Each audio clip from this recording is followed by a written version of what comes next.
Hello बच्चों, let's see the question. A proton and an alpha particle move in circular orbits in a uniform magnetic field.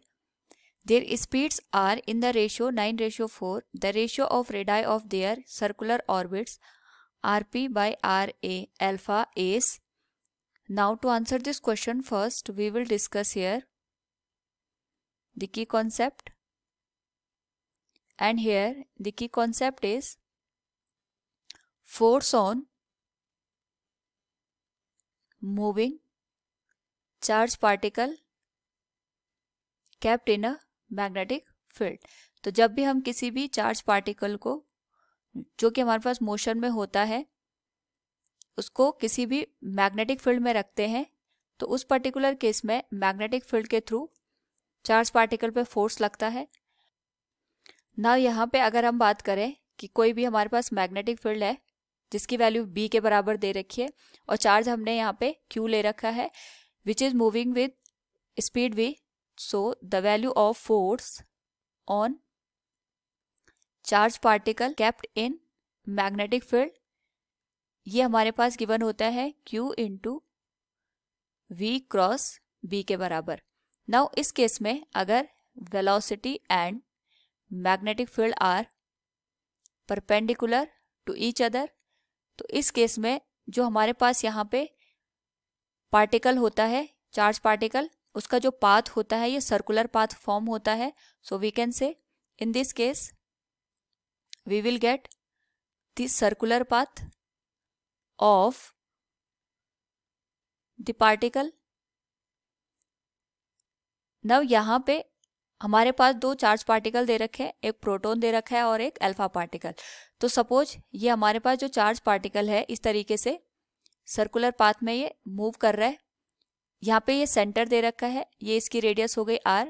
तो जब ये charge particle इस circular path में move कर रहा है उस पर्टिकुलर केस में इस पे सेंट्रीपिटल फोर्स लगेगा, और यहाँ पे जो सेंट्रीपिटल फोर्स है it is provided by the force produced by this magnetic field. यानी जो ये मैग्नेटिक फील्ड यहाँ पे फोर्स प्रोड्यूस कर रहा है क्यू वी बी का, इतना ही जो हमारे पास यहाँ पे फोर्स है it will be equal to the centripetal force in this particular case. So हम यहाँ पे लिख सकते हैं FC will be equal to Q into V cross B.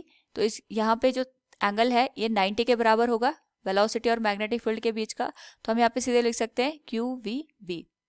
और जो सेंट्रीपिटल फोर्स की वैल्यू होगी हम ये मान के चल रहे जो पार्टिकल है इसकी वेलोसिटी V है, V स्क्वायर डिवाइडेड बाई जो रेडियस है यहाँ पे R के बराबर आ जाएगी. So it will B Q into V into B. V से V कैंसिल हो जाएगा. तो यहाँ से जो R की वैल्यू निकल के आएगी it will B mv by QB.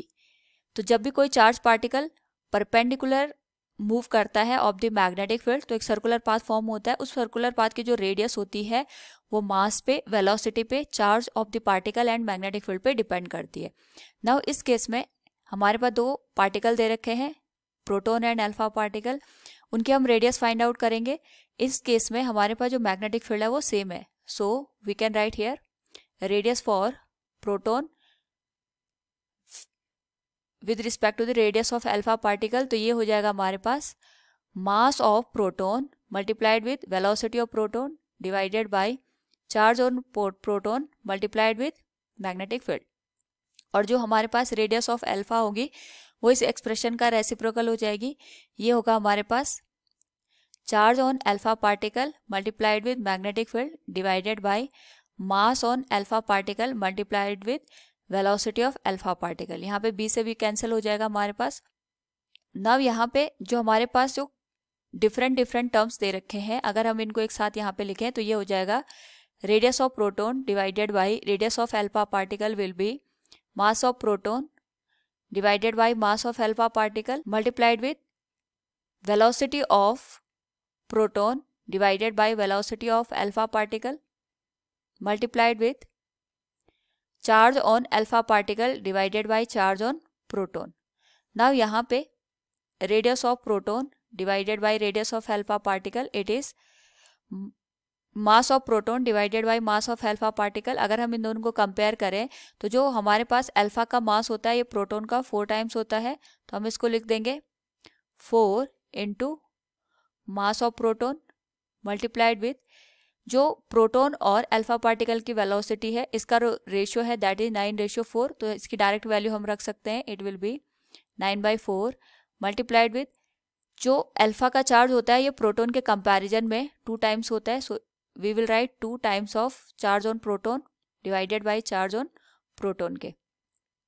Now radius of proton divided by radius of alpha particle will be, similar terms हमारे पास कैंसिल आउट हो जाएंगे और ये जो टर्म बनेगा इट विल बी 2 2 4, तो ये आ जाएगा हमारे पास 9/8 के बराबर.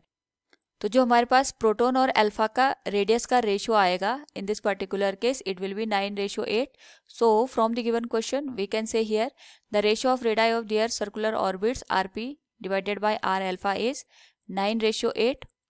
Hope all you understood it. Thank you and best of luck.